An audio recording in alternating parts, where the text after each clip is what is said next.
Out of here. That's not to be rode on or anything else. That is a handrail. Are you painting it after this, or? Huh? You will paint it if you don't get out of here, and I mean, I am very serious about this. I don't have any paint.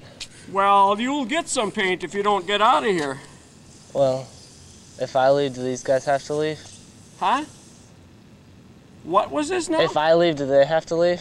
Everybody's going to leave right immediately. Oh, you're just talking to me, so I figured I would have to leave and they could stay here. All you are going to leave because I don't even want to see any more of that. Look at how that rail looks already. What was this smart remark? I don't care what you're getting out. You're getting nothing out of here because I'm going to call the cops because you're not allowed to do this. So this is school property, son.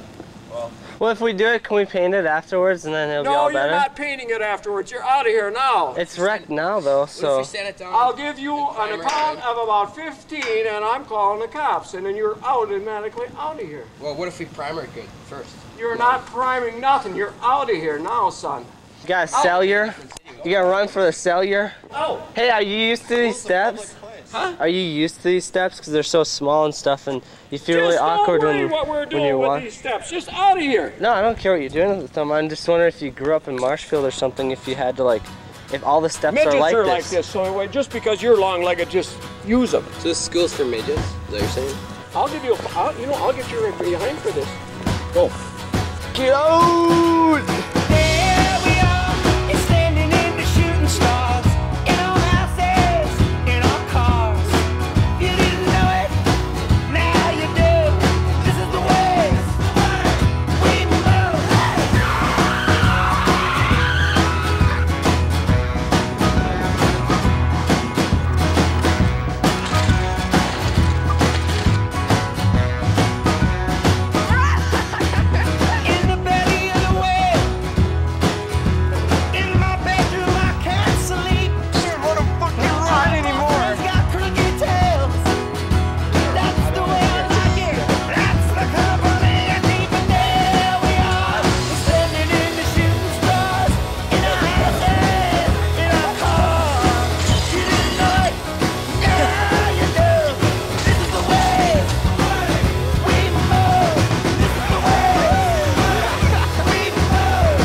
Sometimes life-altering events begin in the humblest of settings.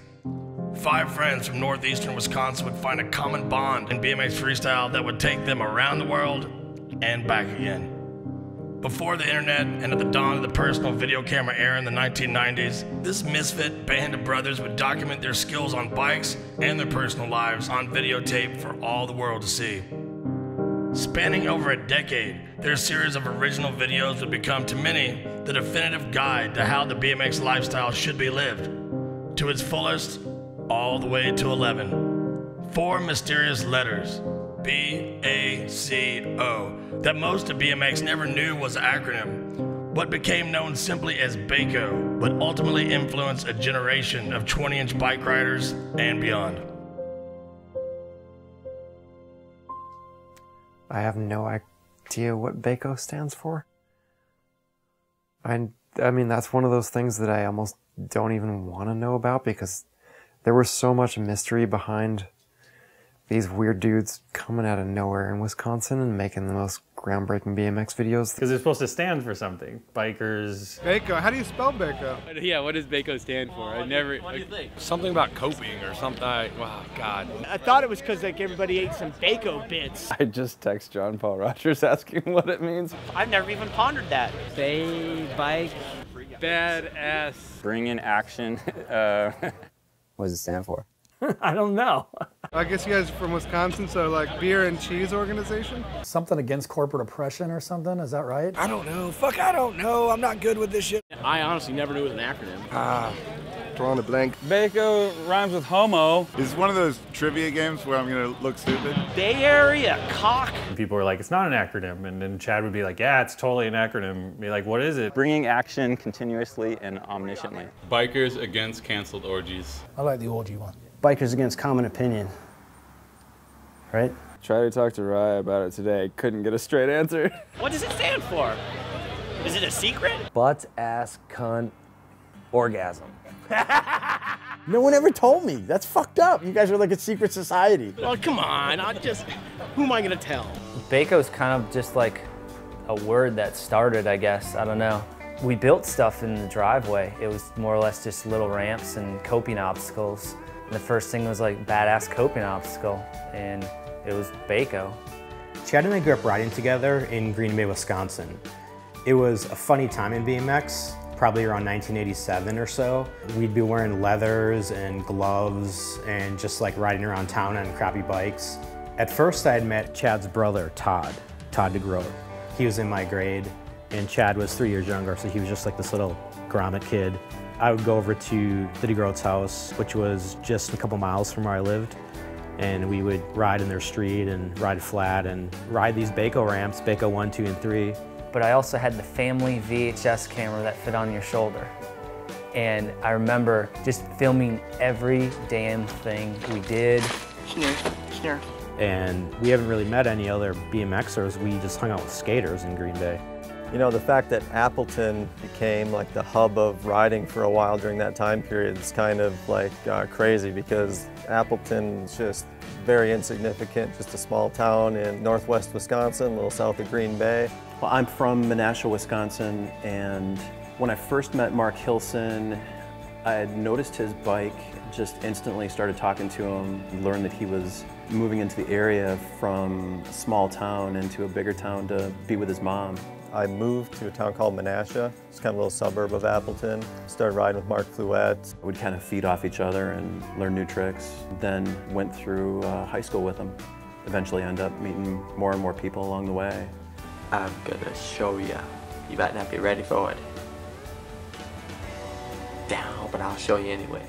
In the beginning, before the Baco videos, Mark and I were putzing around with a video camera that I think his mom rented. We made a video called Thrashin' Menasha. Everything was local footage of Mark and I, whatever tricks we had at the time, commit them to film, try to mix it to music, and it was all made in Mark's bedroom. And that's the first video that got the whole thing started. When I think about Baco videos, my earliest memory is probably Chad DeGroat with braces.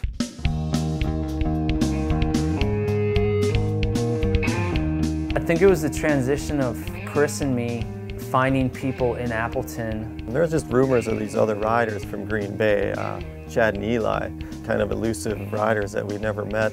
So one day, Chad and I and some skaters did this demo at the Green Bay Expo Center, which is right next to the Packer Stadium.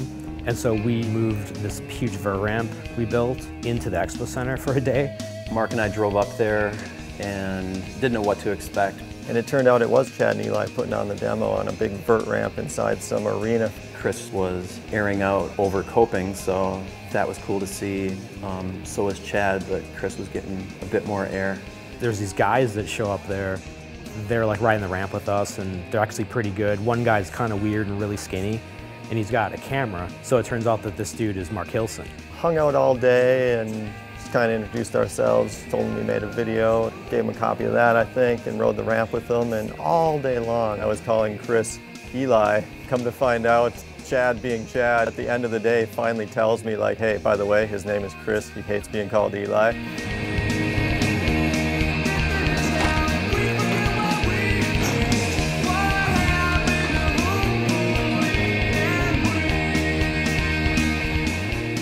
That day kind of started what was to follow.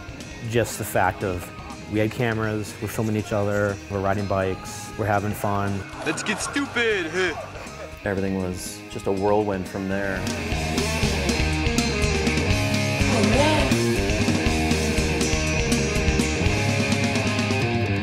We got together and started hanging out as a crew and making videos. Somehow the Baco name from their ramps translated into the video, but we added vision to the end, so it was Baco Vision. Baco Vision. And that's kind of how the name of the video came to be. The clothes we had were Baco designs. Everything we did, we just put Baco in front of it. And it just started to escalate from there, and we're going to Appleton all the time, Menasha, Neenah, and then we're starting to go to Milwaukee and find people and go into little contests. And we started filming everything. The first time I remember anything about a Baco video, we were at a contest in Norfolk, Virginia. I traded a copy of Dorkin 4 for Baco 1.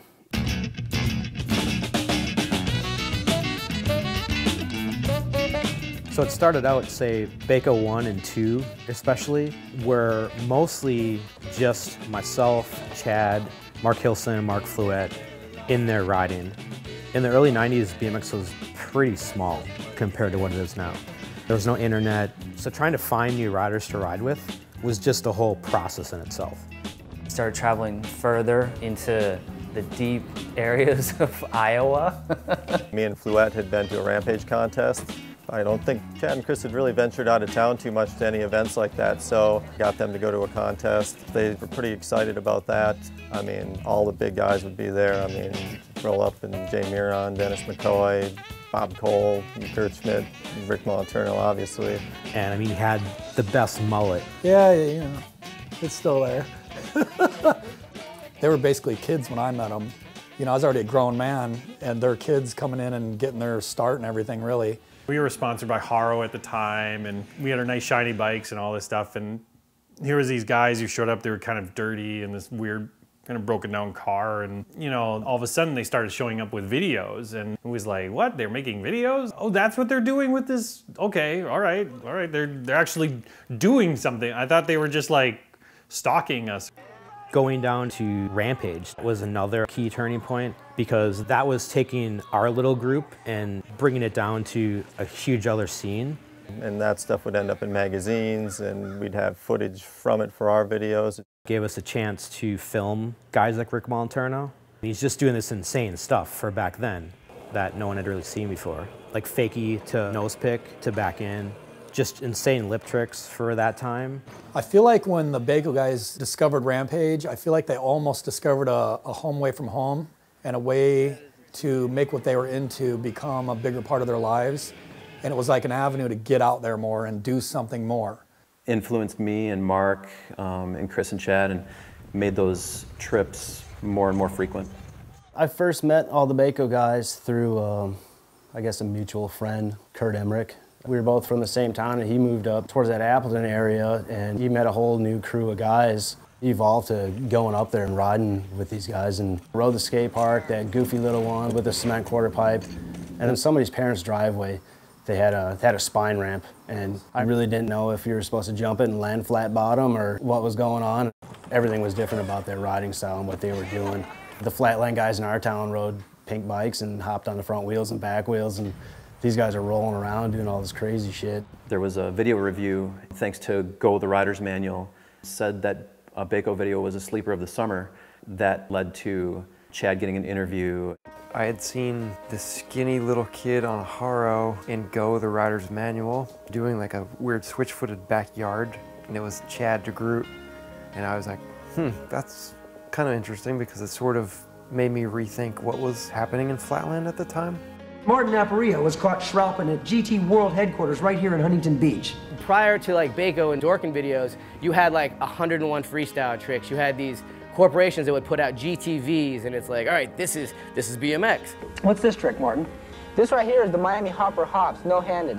They were just like studio produced, kind of really corny, kind of, you know, just videos of riding, more or less an advertisement for the brands. The lifestyle aspect that the Baco dudes did resonated with a lot of people, and I think a lot of riders, myself included, related to that. So I went out and I think I ordered whatever Baco video I could from Trend Bike Source. It was a completely different paradigm from what was established as far as independent videos at the time. The personalities were extremely strong. In the Bacos, other videos were storylines or, you know, action or whatever. Back at that time, they had the Dorkin videos, the, you know, Eddie Romans and Head First videos that I was doing with him, and then you had the Baco videos, and a little more punk rock of just like that attitude. It's just kind of like, you know, we don't conform to anything, and we just like, we do things the way we do, and here it is, you know? They were making stuff and putting stuff together and editing it and learning how to do all that stuff. And, you know, from my perspective, they were way ahead of anybody else I'd ever known as far as, you know, having a passion for something, going out and making videos. There was no budget for a video. We just made it. I'm sure the Baco videos were done with maybe $100 with tapes. Or you're so cheap that when you get done with the video, you use all the old tapes and dub over them to make the next video. Making videos in the early 90s, it was definitely a much more involved process than it is now. There was no nonlinear editing, there was no computers to edit on, just like the tediousness of it was absolutely ridiculous. You're taking VHS tapes and another VHS tape. Connect the cords to, say, another camera. You know, have the clip queued up on one camera that we're playing it, record that clip. It was a timing thing, you hope you get it right. Pause that, then go find another clip somewhere on maybe another tape, move that tape around, fast forward it, rewind it, whatever. Dub it this to this and on final, and then you add an audio track. Get that perfectly queued up, have that one playing, unpause the other one just at the right time. And you hope you get that right. It was very time consuming, and I think that's why back then there wasn't a whole lot of videos out. People either didn't have the patience for it, didn't have the right equipment. We hoped it'd work out, and in the end, if it was pretty close to how we wanted it, we left it.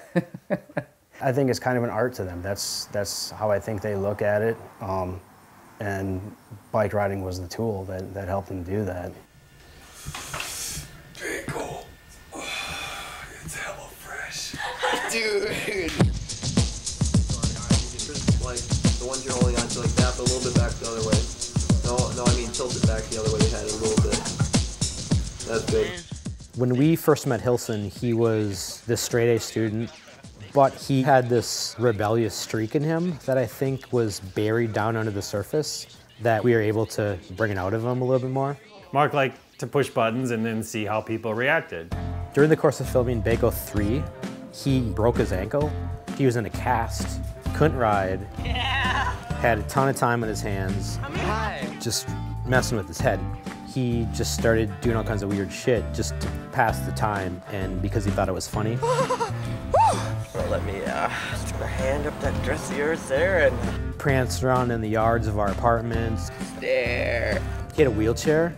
We'd be filming flatland sessions, and he would be like learning links on his wheelchair. One time he entered a contest, a Rampage, on his wheelchair, and they're like announcing it and stuff.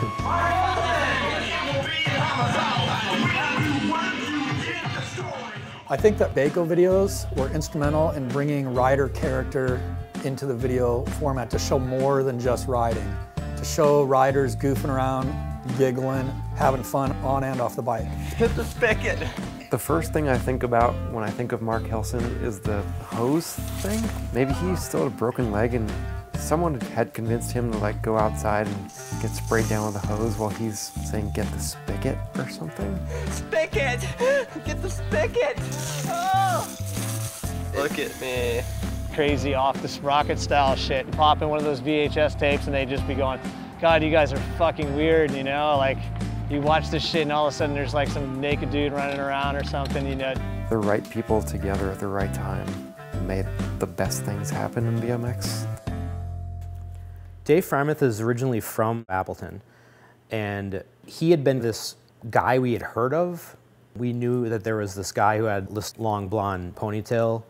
I think he was living in Minneapolis at the time, going to school or something. I had run into Kurt Schmidt, Joe Hurlbert, John Wold, Jamie McParland, the whole Minneapolis scene. He was just this kind of the street dude, would do like feeble grinds and different lip tricks. He was already doing kind of like tech mini ramp stuff. I've never seen anybody so technical with his riding.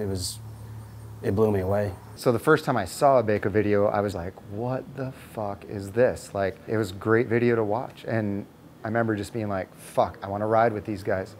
And by then I was going to Rampage contest, and I was seeing the reaction of other people seeing the videos, And the shit they were doing was new, it was original, and everyone was impressed. And it was my local crew, kinda, so I just wanted to be part of it.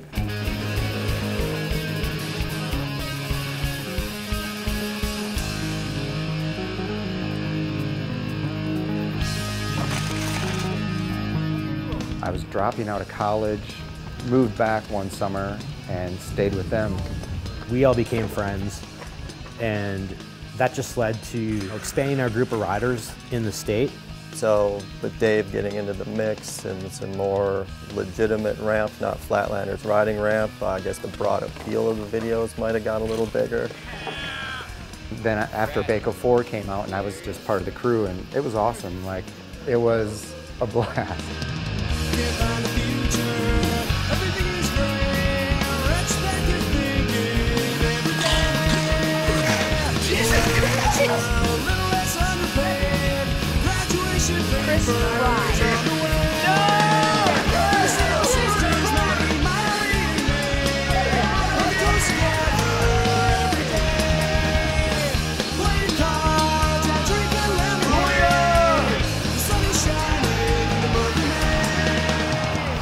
There was such a good vibe, good feel. They were traveling, they were having fun, they were filming really good tricks, and the music lent with that style. The music of the videos was by far the best soundtracks of any bike videos that still haven't come out to this day.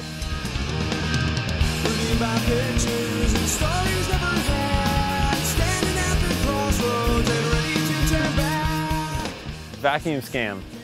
I probably got every song from the first 4 videos that I saw just because you relate it to what you see, and you're never going to hear that song and not think of that video part. I don't even want to fucking live anymore!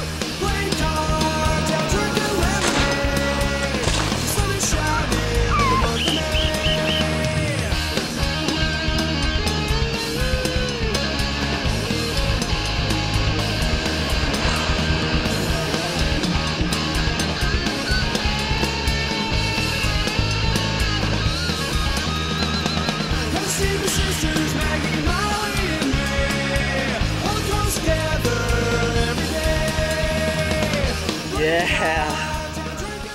I think once we started going to all these contests, you know, we would show up, just a gang of people, filming, riding.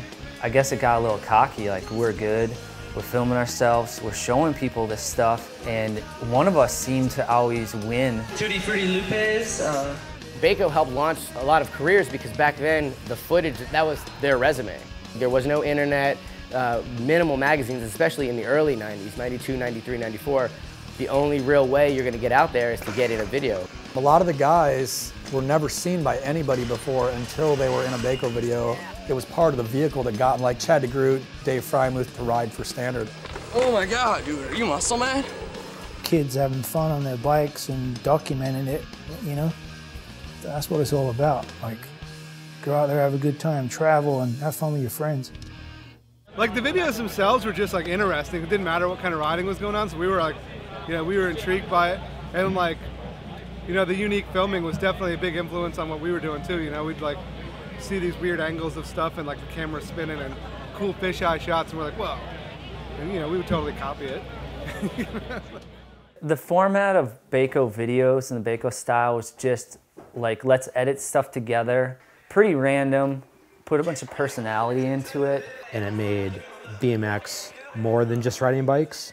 It made it more of like a lifestyle. It's so far from the nowadays stuff, the trick, trick, trick. That whole vibe is missing in a lot of videos these days, I think. It's just like trick after trick, you know, like trick porn. I think trick videos sort of try to do that, but they still follow that sort of hammer format, and it never captures that, like, fun, this is an adventure, let's do it. I love Baco! When we made Baco 4, we were still all probably living with our parents and stuff at the time, and you know, we'd get together on the weekends, we'd hang out, we'd go to contests, but there wasn't a place where we could kind of all be at the same time. We're gonna go over Hilson's, we're gonna pick them up, we're gonna go look at a house. It could be possibly our house for the summer. Part of it was Schaefer Circle Apartments, where it all started. After we moved in together and started working on 5, something about just living in a place and trying to make it as crazy as possible and being able to do whatever you want kind of changed how the videos were a little bit. If there was definitely an underlying theme to the Baco videos, especially 5, 6, 7, and so on, it was definitely that, you know, we ride bikes and we're all gay. Naming Baco 5 homosexuals was a bold move that didn't make absolutely any sense. There's no way to say that there was any other theme to it. You look at Baco 5, it's a pink cover. Putting that video out started this thing of, are these guys gay? You know, this like question. And plus, it didn't hurt that we had pictures of basically me naked getting stripped down by Chad. And the whole rape sequence in the back. And at no point from the people that saw the videos did we get any bad feedback. I don't remember anyone being like, why the fuck did you call a video homosexuals? All that mattered was that the video was good and people watched it 1,000 times or wore out tapes. The Baco videos definitely pushed like the limits of things. You guys didn't care at all. Like, you were like, okay, this is what we're gonna do. We're gonna call a video homosexuals. Like, we would have never done that.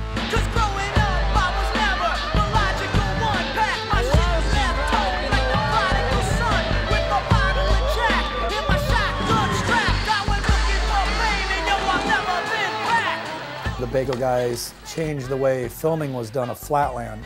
Rolling style and following. Kind of draws you into the screen, that type of filming where it's like right in your face. It makes the tubes on the bike warp and stuff. It feels like it's right there. Because Flatland is something really hard to understand if you're not involved with it. Gives a better perspective of the intricacies of what was going on. And then the stuff where passing off the camera. You guys would hand the camera off to each other or just film it in a way that kept it moving. I know this from experience myself filming, like it can be an awesome trick and if it's filmed shitty, it's just not as cool. Film the ground, swoop into the rider, back to the ground, and then into the next clip. You know, it just seemed like that's where that all came from. And it's still kind of the standard. Guys that didn't ride Flatland are still into it because the music's good, the editing's good, and you had a good mix of Flatland and other crazy shit.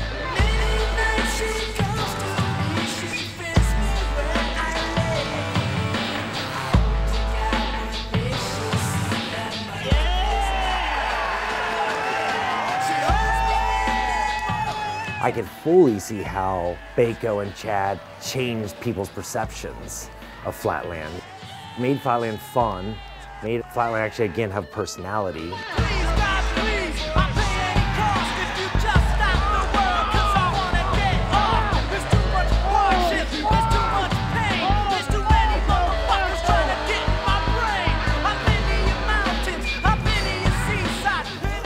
Chad is one of my favorite riders ever, and he influenced my riding a lot.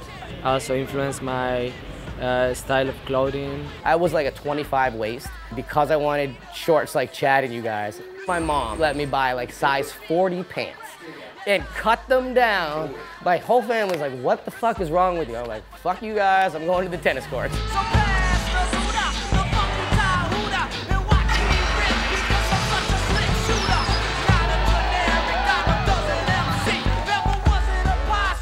I always love the music. The mixing was always cool. Always been a BC Boys fan. I don't think many people know, but Baco also kind of broke Kid Rock when he was a nobody. Baco was putting him in their videos. Come on, there's Kid Rock.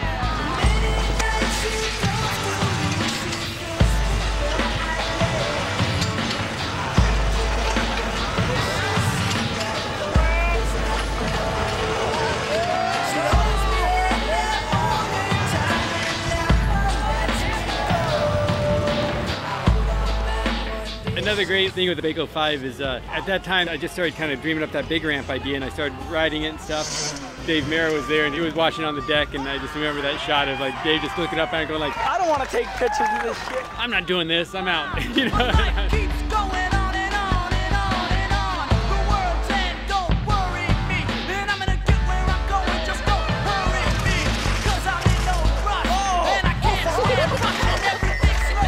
Pretty much just the more random stuff was, whatever funny stuff went on that day.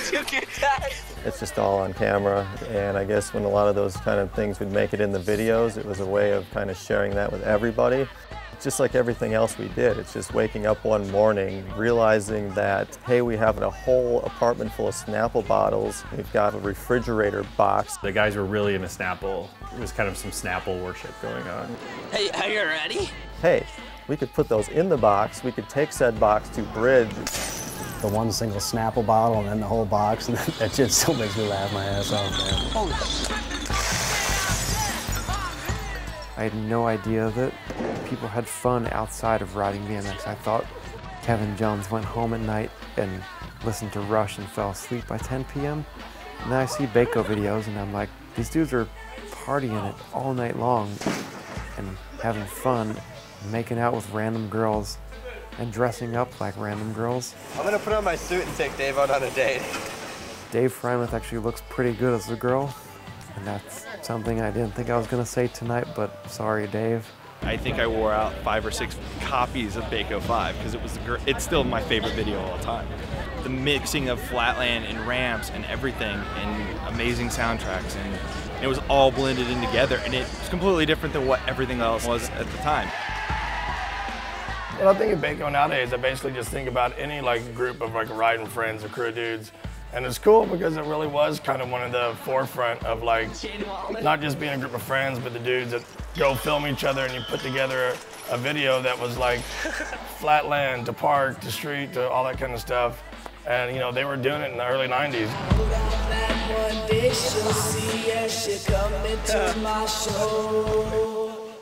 I went into work the other day at Subway. This hoe comes in and asks for 12 inches of cold cut combo, so I said, bitch, get your ass to the back of the store. There's all kinds of little things I remember about the music that the guys made, you know, like Chris or Chad or anybody. And there was a clip or two of Chase Gwynn riding. I can't believe I'm running out of tricks, gang. And they were playing Guns N' Roses, Knocking on Heaven's Door. But you could hear the guys saying, knocking on Kevin's door, meaning Kevin Jones. Oh, that was fun.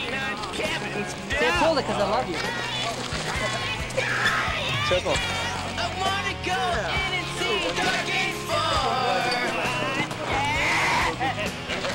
That's you guys doing that. The funny thing is that he's riding on dirt because he's the most anal dude ever. Because you see him riding in the dirt. If he could, he would have a zero dust air chamber to ride in, and there'd still be a problem because of something. Look at the ass sweat, dude. You laugh for weeks about that stuff. Well, I guess it's pretty fitting the fact that I'm giving this interview on the porch of the Harriman house where most of Baco 6 was filmed. Just randomly coming up to a house where somebody else owns it now, knocking on the door, going, hey, we used to live here and we were all crazy and made videos. Can we just set up equipment on your porch and film an interview? Okay, that's a very Baco kind of thing to do. So here we are at the Harriman house from most of Baco 6.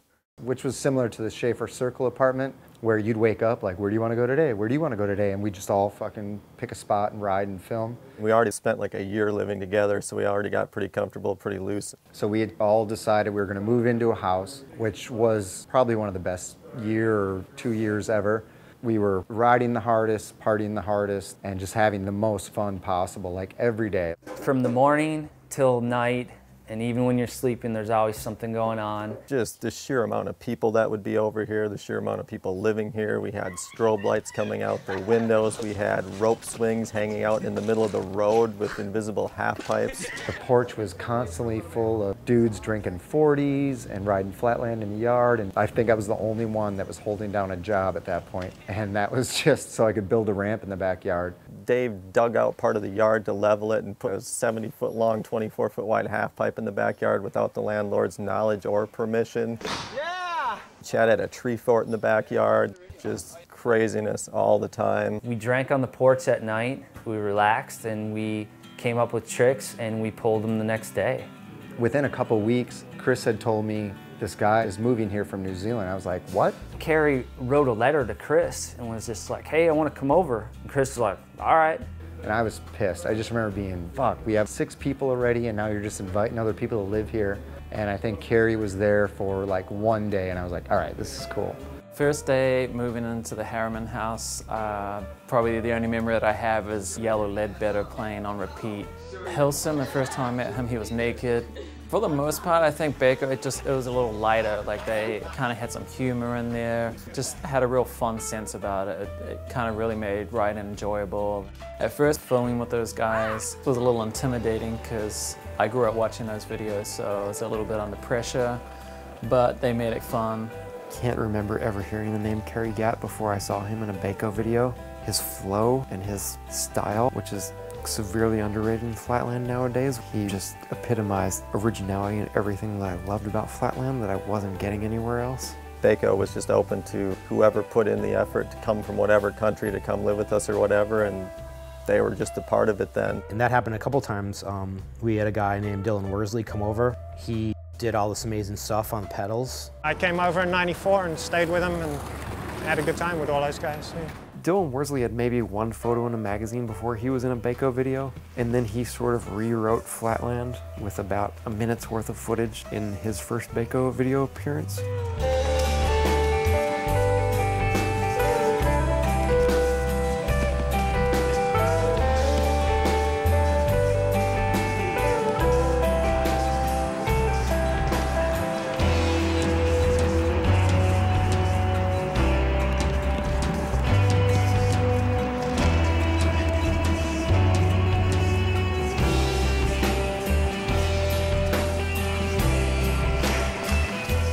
All the pedal stuff, both sides, junkyard, jumping from here, jumping there, and like, yeah, that's still an inspiration to me to this day, actually. The way Dylan made pedal tricks look so easy. It's like, man, I want to do that. What I always liked filming with the Baco guys is they did a good job of capturing what I would call the pure essence of riding, which is fundamentally the fun lifestyle of BMX. You fucking retard. The thing that stood out to me with Baco videos was that whoever was making them was having a lot of fun doing it. Who doesn't want to have fun? Get out! Who doesn't want to watch a fun video and smile? They don't have to be the best rider, and they see these tricks and these fun times, and they're definitely influenced. It just makes you want to have more good times and just keep it going. Did I dream? You dreamed about me. Did I dream? You dreamed about me. Did I dream?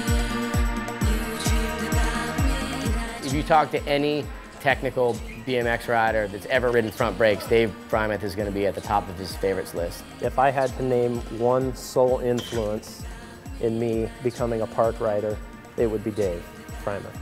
Nowadays, a lot of people haven't even seen any of that stuff, you know? It was more of a technical burly style. Baco 6 was kind of the one where I think Dave and a lot of people in it were pushing the edges of what can be done on a bike. Bring back the old front brakes.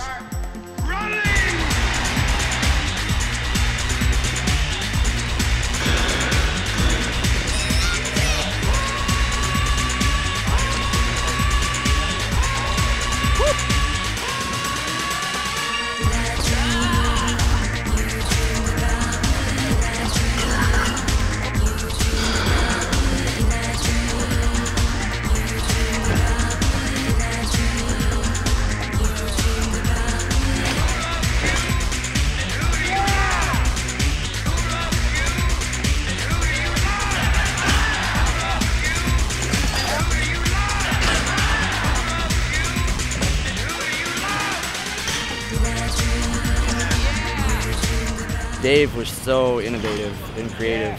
Probably one of my biggest influences as a rider. Dave Frymouth did the hardest trick still to this day. Like there's tricks that Frymouth did in the Baco videos that people have never done ever. Still.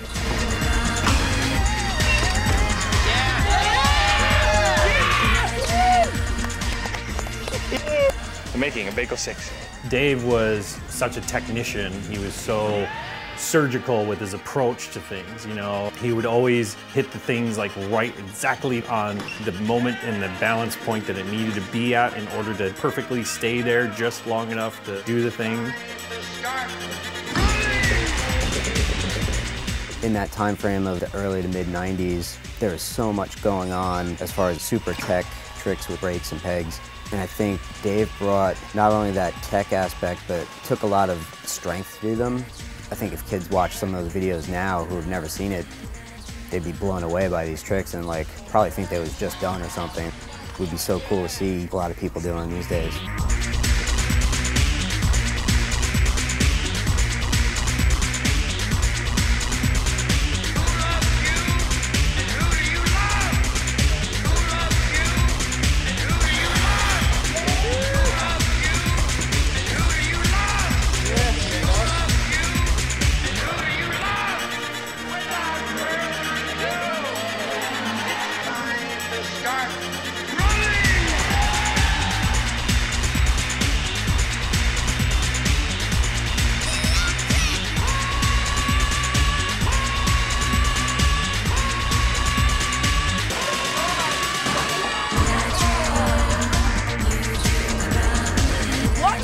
Dude, that was crazy.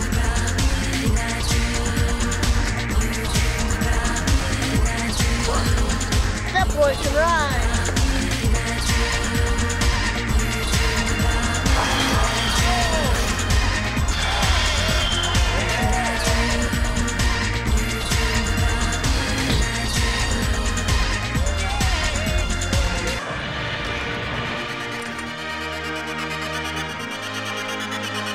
Seeing all the tricks, Right to pedal. just everything was new. Everything was different and original. Chad DeGroot was ambidextrous.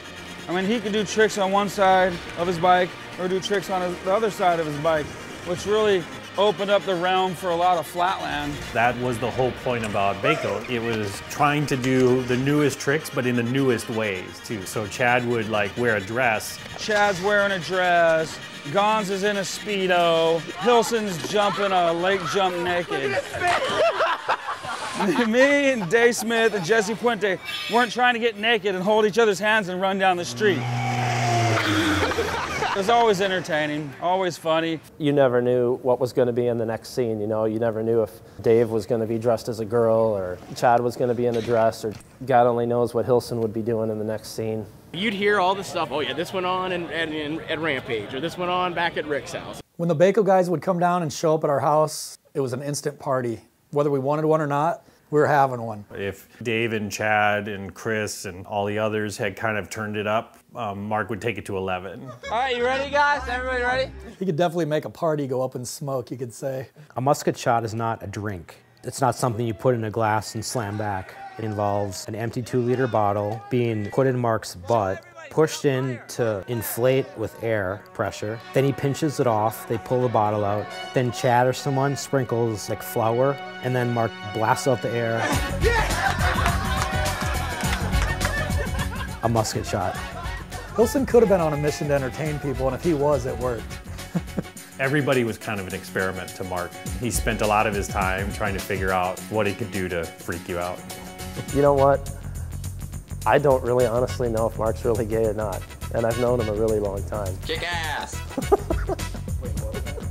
I don't think anybody knows.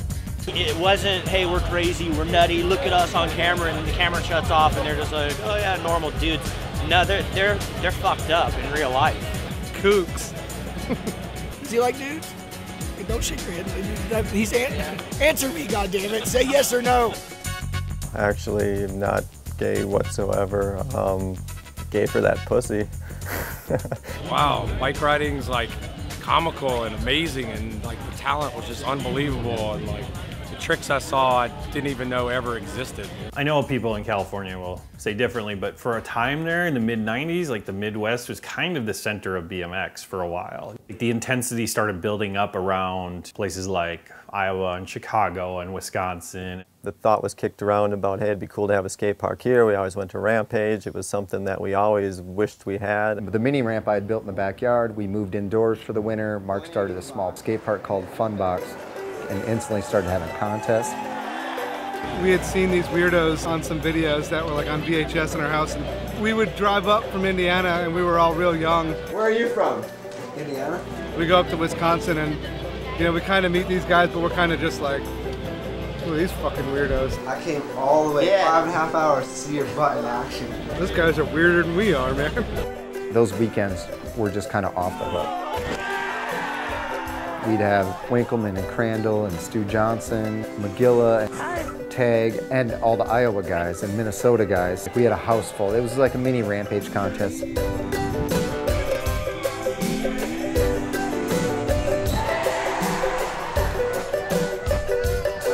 I remember one time counting 64 bikes in the house. We like went to a Kentucky Fried Chicken that night, and like that was our first interaction with the Baco dudes. It's like stealing Kentucky Fried Chicken and puking all over the front yard. I think there's a ton of riders that Baco helped to expose, like Jim Reinstra. And he wanted to come stay with us for a while. Moved in the house, and I remember talking to him the first night, like, why here? He's like, well, it's really weird. Everyone back home thinks you guys are super gay. And I was like, so why did you pick here? And he's like, I don't know. He looked like the kid that was good in gym class, you know what I mean? He'd do stuff so effortlessly and fucking good, and he was such a chiller too.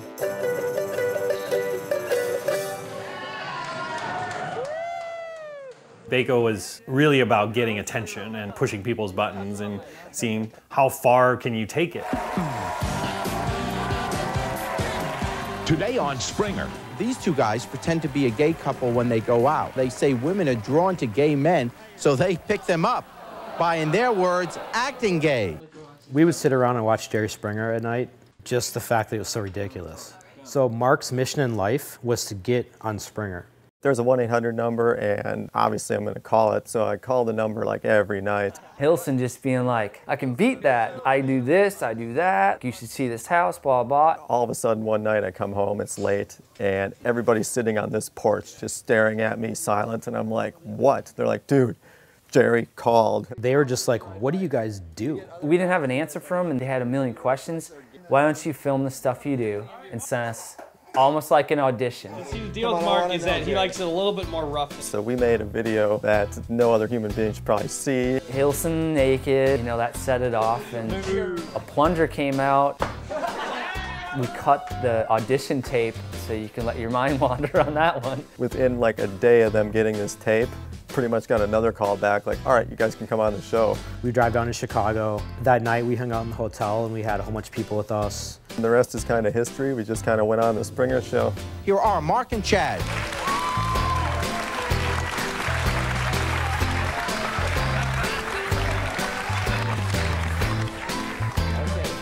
Who's the straight guy? Hard to tell, isn't it? Personally, I was just like, look at these fucking fruitcakes. They're just something else. They're in their own world. The way he looks, I don't think he's gonna get any girl. For there to be any like BMX culture in mainstream media was like outrageous, and then for those dudes to be pretending to be dating was like unbelievable. It's just like a laugh fest. That's some funny shit. I'll just sum it up as that. BMX is supposed to be these tough dudes, and then here's Chad and Hilson just completely clowning the shit out of everyone on Jerry Springer of all places. Just the fact that they were on TV, national televised show, you knew they were fucking with him. Anyone else doesn't know that who doesn't know Chad or Mark. It was always testing boundaries. It didn't stop with bike riding. It transcended into everything else that was about just being alive. BMX needs to do more shit like that and just make fun of everybody without them realizing we're making fun of them.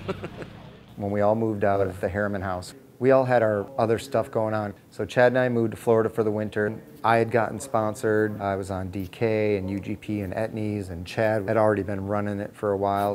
Chris started props, and we all just kind of got busy outside of what was going on with Baco. I feel like at that point, Baco should have been like a side project, but it never really was. I feel like it was always in the forefront of everything we were doing, so somehow the videos just kept happening. You rode for companies, you did their videos, but you focused a lot more on Baco because the following and the drive for it was rad. The next video, Baco 7, is called Pride, with the gay pride flag on the cover, the rainbow. I had seen the flag at some point, and I remember being down in Chicago while Chris was editing, and we were talking about the cover of the video, and his reaction was like, I love the colors. And I was like, yeah, it's a rainbow, you gotta love the colors. There was like this subversive nature within the Baco stuff. It wasn't always in your face. It was things you picked up on or you didn't pick up on. And I think that rainbow flag was definitely one of those things. At the time, pretty much nobody knew what that flag was. The sticker was inserted in the box, and you pull it out, and then there's that sticker, and you're just like, oh my God. It just caught on. The video was phenomenal. It took off, and we saw him rocking everywhere. BMX was funny back then anyway. Like, there was just a lot of funny shit going on, and that didn't surprise me in the slightest bit. If Baco's gonna put a fucking rainbow flag in with a video, everyone's gonna run it. So in 1997, every BMX dude had a gay pride sticker on their handlebars. Do you have pride? Yeah. Not because they knew it was representing strength and solidarity, but because it represented a BMX video that was awesome. And it shows you the power of marketing and the power that a group of dudes that just gel at one point in time can really, really have a heavy impact. There's some people, not to throw them under the bus, like Ryan Nyquist. I grew up watching these videos. I idolized these guys, you know, so I eventually got on Haro, started traveling, going to contests. I noticed a pride sticker on your bike. Do you live a quote-unquote alternative lifestyle? Like extreme?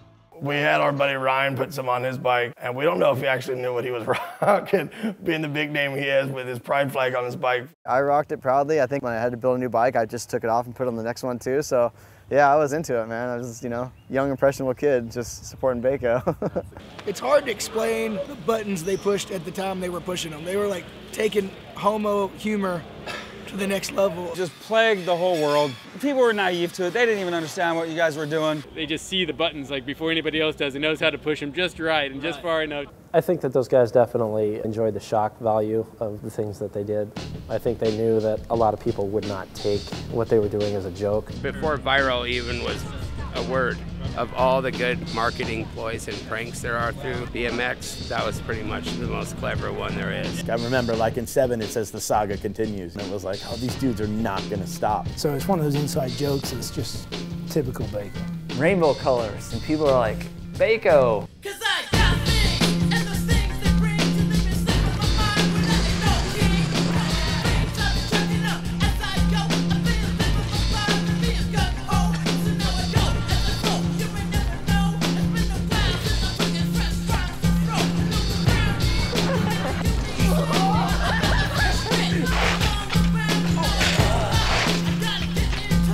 That's the last of those. I remember a couple people that I got into, like Jason Enns. This dude's crazy. Can I film you for Baco? And he knew of it, and he's like, absolutely. Yeah. Introducing Dave Asado. I'm on the road with him for a year on Schwinn. You're riding your bike and you're filming stuff. He just kind of fit the crew. We all like to ride certain ramps, and we had like similar styles, and you're psyched just to be in the video. I think what the awesome thing about Baco, for me, is how relatable it was. There was flatland guys and they rode with the street guys, but then they would cross over, and there was vert guys, there was dirt guys. Like, it wasn't limited to one certain style. For me, I was riding all those things and I could totally relate to it. The music in the Baco videos was always interesting. I really liked the Jamco stuff. I want to say Jamco is a band. Jamco's in the house! DJ Chaz in the house! Jamco was this mysterious character who did music for the Baco videos. They're myth. He was like the Banksy of rap.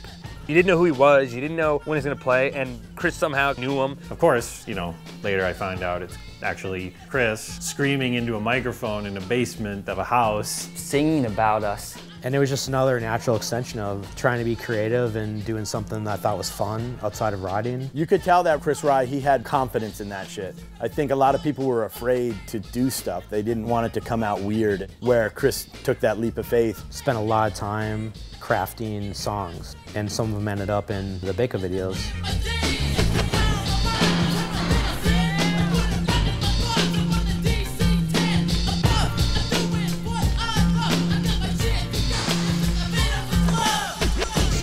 There was always the technology game that we were chasing, just like you still chase the technology today, but the Baco guys were the first people I saw with the VX1000, which was the first DV cam that Sony made.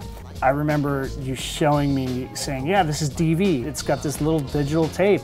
And I looked at it, I'm like, so what's the big deal? What's this FireWire port here for? What are you gonna connect it to a computer? Baco 7 is the first video we ever edited with a computer. The fact that we could do it that way, it was very tight and precise, more so than any of the other ones. Cameras at that time had gotten a little nicer, the editing equipment got nicer, so like when you got that video, like the production value and the writing and everything was so on point, it made everybody want to put a pride sticker on their bike.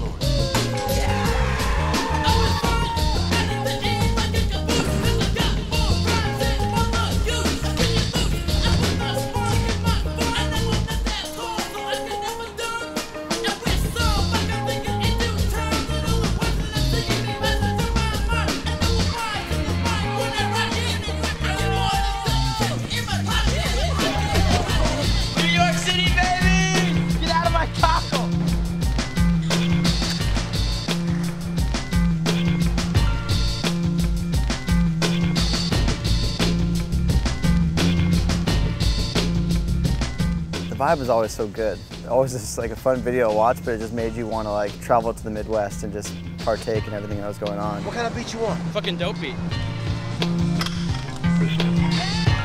It was inspiring. You know, the riding was always like really top notch too, which was cool. But it was just like, just remembering like the feeling I had when I watched those videos and just wanting so badly to just have that kind of fun and stuff. And so you just always were guaranteed to like laugh out loud when you watch those videos. Slide, slide, hey Dip, Dip. Cotton candy, sweetie, go. Let me see your Tootsie Roll. Tootsie Roll. I will have your ass kicked up out of here with your bike. I'm not no toy. Chad's a total instigator. What do you say about Chad? He's nuts. I try to get rhythm into it, like on the pommel horse. It's a lot of like training tapes, like yoga and other just sounds of nature. He's looking to entertain himself, get laughs out of other people, and he's just one of those guys. He likes to be laughing and having fun all the time, and why not? Sonic the Hedgehog being on tour, NJ specifically saying to Chad not to touch that. It was off limits because it was the fairs. Sure enough, later that night, Chad was like, okay, we're going to get it. Sonic! Hello, boys and girls! Yeah!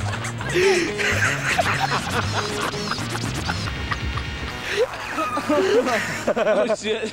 The funny thing, Jay never knew about it until I think he saw it on the video. The Baco dudes launched so many long-lasting careers that kind of grew up through the Baco kind of crew. You know, guys like Brian Kaczynski are top street pros right now. If it weren't for Baco, I don't think I would have ever been a professional bike rider. Baco being that it's from my area, you know, that's from Wisconsin. Brian Kaczynski, I had first met him when he had come in to the bike shop I worked at.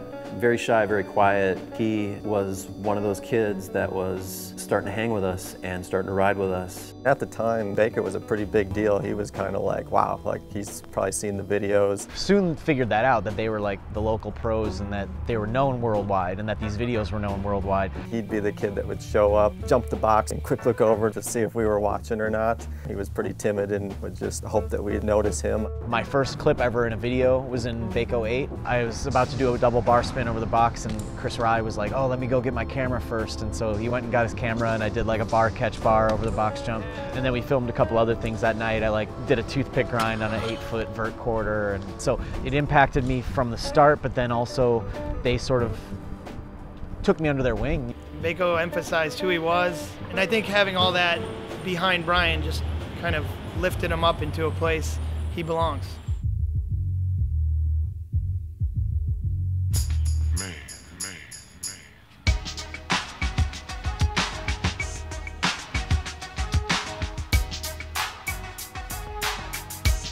Dude, that one fucking rocked. I hold Chad in like the highest regard. Like I've gotten into arguments. I still will say that Chad is the best BMX rider on the planet. People always get into this argument with like Dennis McCoy, like, no, Dennis McCoy is the best. He can ride flatland and he can ride vert. And I was like, man, but what Chad can do on flatland completely shadows any other, you know, because Chad can ride everything.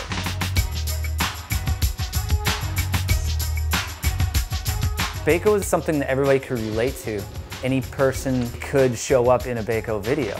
You know, we just decide, hey, you're pretty rad. I think at one point we put Dave Mirra in there. We're like, this guy's killing it. Screw it. I'm a homosexual. It's just kind of the brand that I think anyone can get into. You should be naked right now.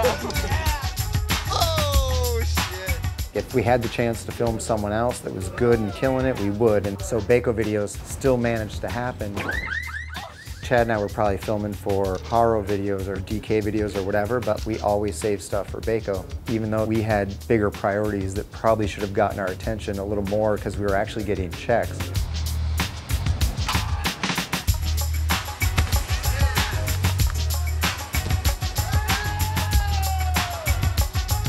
The whole vibe of the entire thing was just like a bunch of dudes having fun. You could tell everyone was down with each other, everyone was having good times. It didn't matter. They could do whatever they want. That's what made me want to ride BMX forever.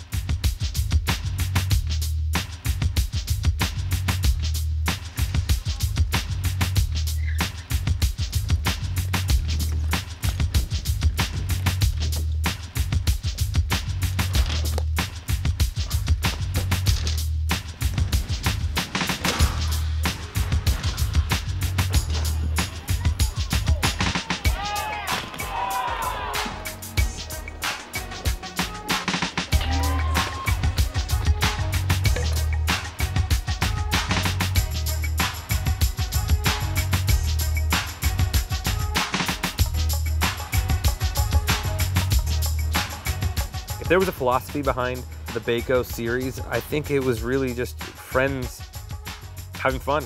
It was almost inspiring when you'd see stuff getting made in film that it wasn't some big production, it wasn't some well planned out thing, it was just who those guys were. Nobody was doing what they were doing.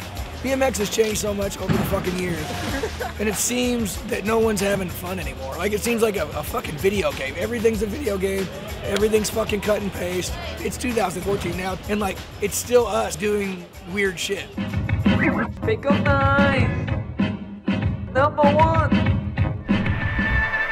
Your style is unorthodox, but effective.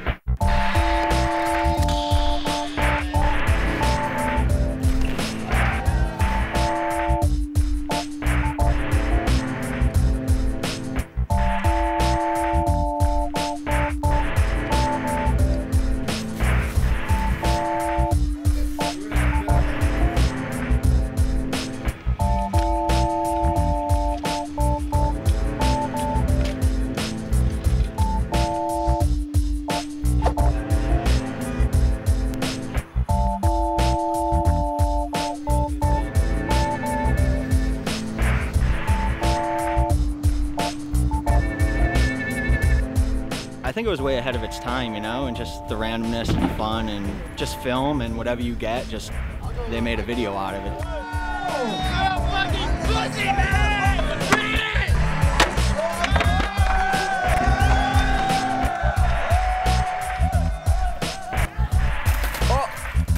Shredding.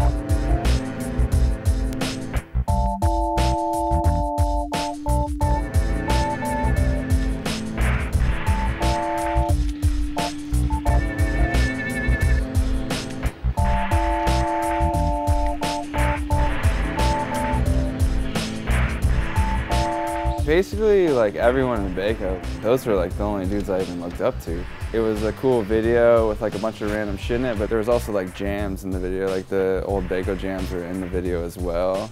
You can watch a jam video, it gets you super pumped up.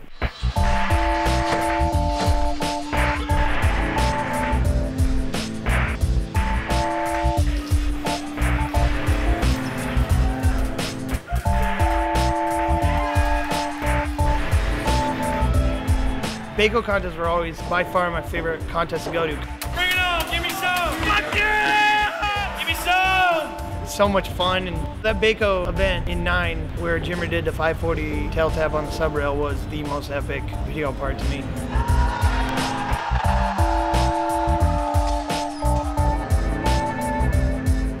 The video's definitely changed over the years. We're getting older and it's turning into so many good times, the party environment, crazy antics to you're starting from innocence and you're moving into who the hell knows what the hell is going to happen next. At first it was just really an innocent kind of, we're just stupid nerds just goofing around. Anything we'd think of doing we'd just do, and it was hilarious. As the years passed and people got older and more people got into the mix, people kind of thought Baco stood for more of a crazy partying kind of thing, which, I mean, that's what it did evolve into. So it definitely changed throughout the years of what kind of Baco represented. Quickly escalated into what we create when we travel, going to people's houses, creating the party. It almost just amplified most situations when you have a camera there and people pretty much know what it's for, and it's time to step up your game.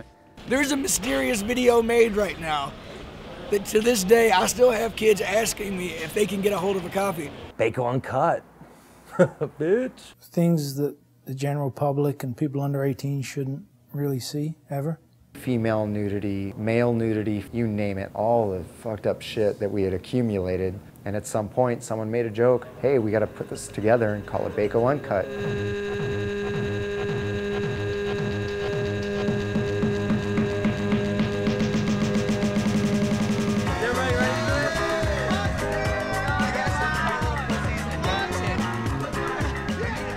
Baco 8 came out, we actually decided, hey, we're gonna put a trailer for a video that we had no intention of making, even ask for footage. So then we started getting tapes, like from random people, some seriously disturbing stuff. At that point, it was like, I guess we have to do it. So the plan was like, all right, we cannot distribute this. We're gonna show it once, we're gonna have a big party. There was the contest at Dave's Park, and they had that one showing. Whoever made it a point to travel across the country for that Baco comp, congratulations, you've won yourself the right to see Baco Uncut, whether it was good or bad. I'd like to thank everybody for coming out. This video's been about 8 to 10 years in the making, and you never know if somebody has some baby powder or maybe some flour. Mark might do a live show after this. I don't know. Turn off the lights.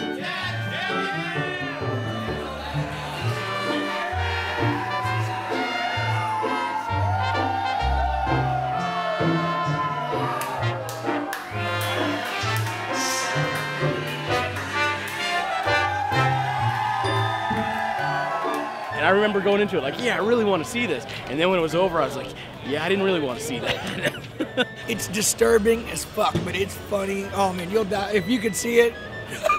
But that was it. I mean, our plan was to show it that one time and never show it again. I don't know if they got it in a vault or if they destroyed it all, but I don't know where it's at. I can't even get my hands on it, and I was in it. Ow, ow. There's still, to this day, 12 years later, dudes that relentlessly ask me, when am I going to see Uncut? No, I haven't seen it yet. I bugged Dave and I bugged Chad, and they say they destroyed it, but who knows, man. But it just kind of added to this whole thing. You know, it was like this top secret video. Shock value, man. That's what it did. I kind of like Nick Wilson's cock. After Baco 9 videos on VHS, it was just the right time to come out with a DVD. In Baco 10, we definitely changed the style up a little bit. We still had the mixed sections, but we had a little bit more of featured riders. Brian Kaczynski, Dave, Tony, and me. I think the reason Baco 10 actually had rider sections, which hadn't happened before that, was because of Brian Kaczynski. I remember talking to Chad about it and being like, he deserves his own section. Like, he deserves to close this shit out. It was sick. It was like the biggest compliment because I just never even believed that I would ever ride to the caliber where I could be in one of those videos.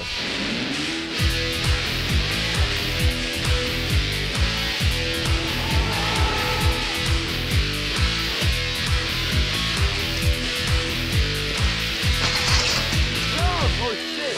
Oh shit!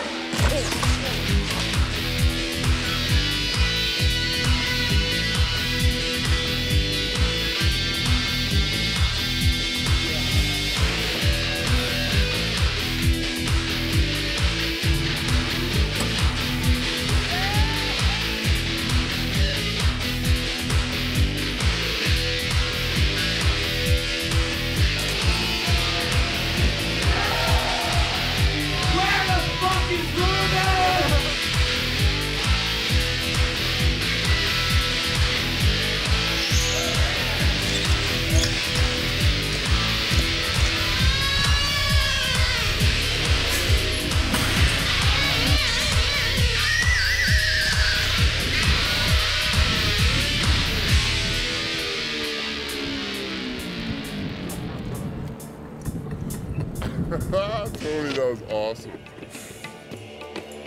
I'm sure at the beginning of Baco, there was no mindset of, okay, we're gonna do 10 of these videos. Someday we're gonna do a box set, and someday, you know, like, the whole thing was organic. You were thinking, oh yeah, we did this one, we might do another one. We might do Baco 2.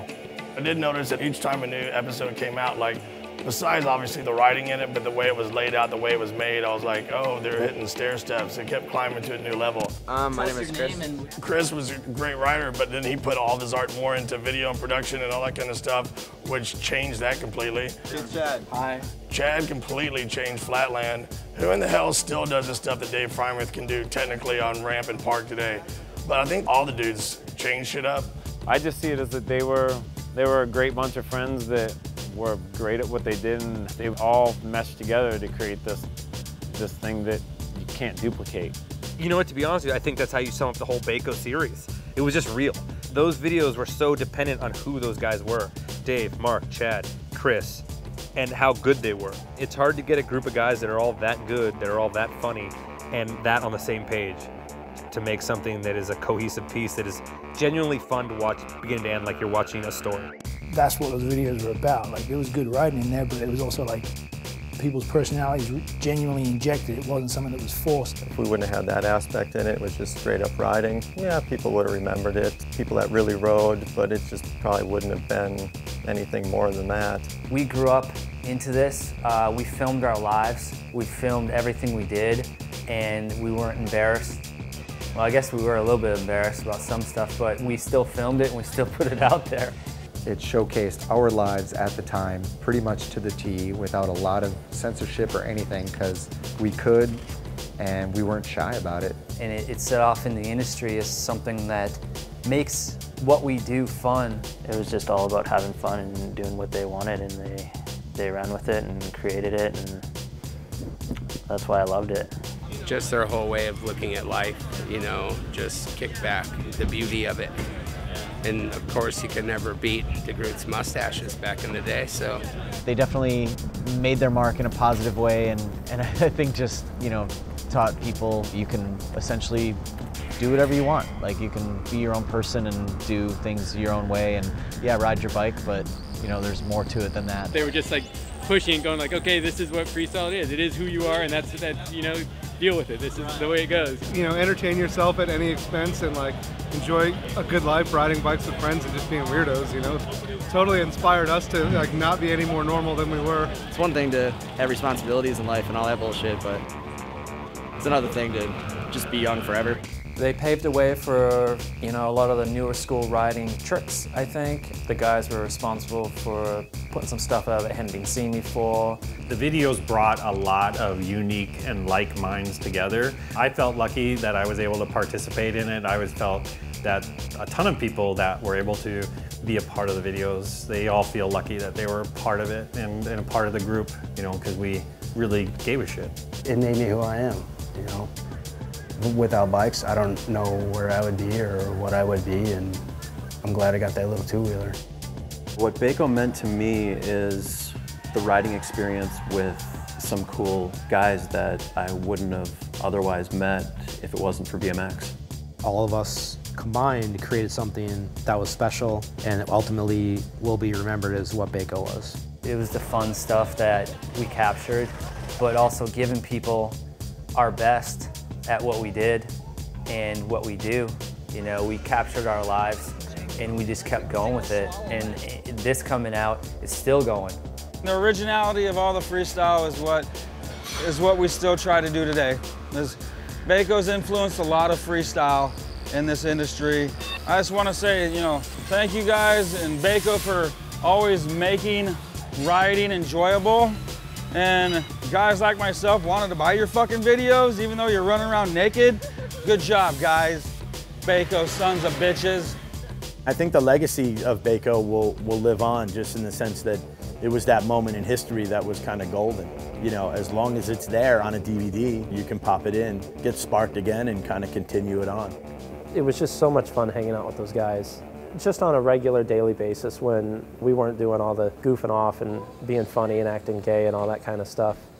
Just a lot of great guys that I really spent a lot of good quality time with, and a lot of the best memories of my life are definitely from hanging out with all of my friends from Baco.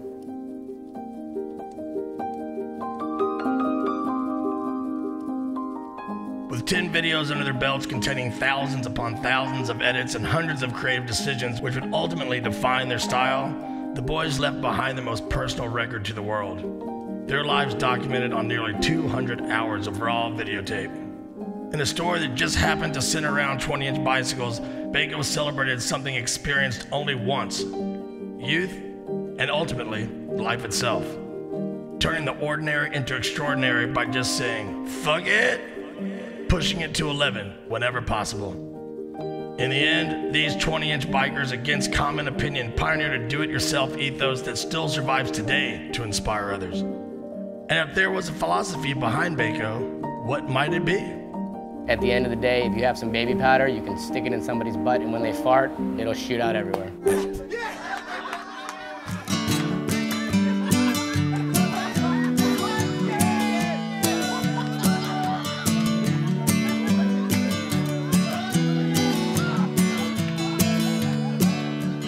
Come and take me, I'm not afraid to die. Come and take me far away from all that I've known, so I can be free. 'Cause the day is gonna have to come when all the days are gone, and the ground that I once walked upon is burned up in the sun. Yeah, so come and take me, I'm not afraid. Come and take me.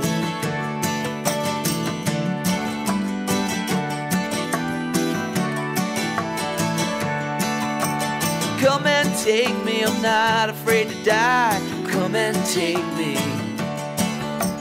far away from all I've seen, so I can be free. 'Cause the day is gonna have to come when all the days are gone, and the ground that I once stood upon is burned up in the sun. So come and take me, I'm not afraid. Come and take me where memory don't matter, in this moment's on the move. When all that's left is essence, there is nothing left to prove.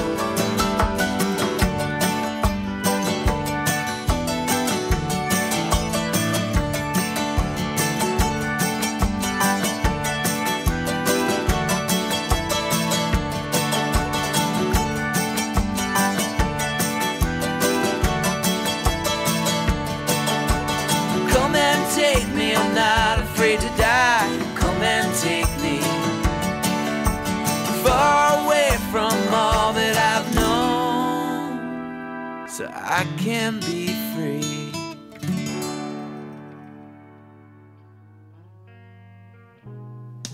Weeks on the shelf, as these mementos, hands too weak to reach them.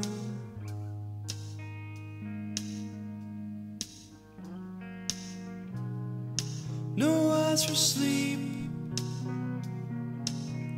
sights caught on the soul slide, rivers deep in hollow land.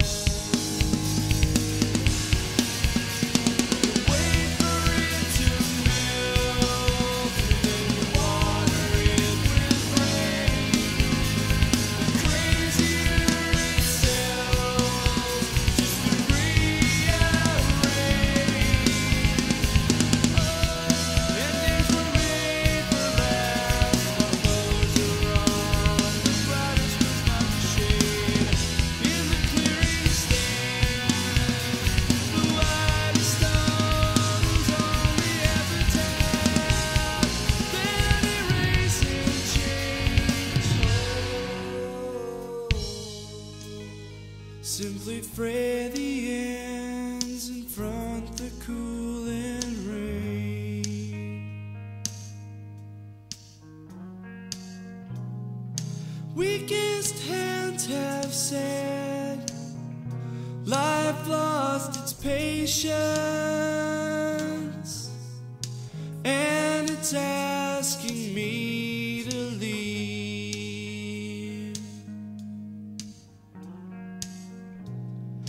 Whether we build our plans or trust some basis, the final hour stays the same.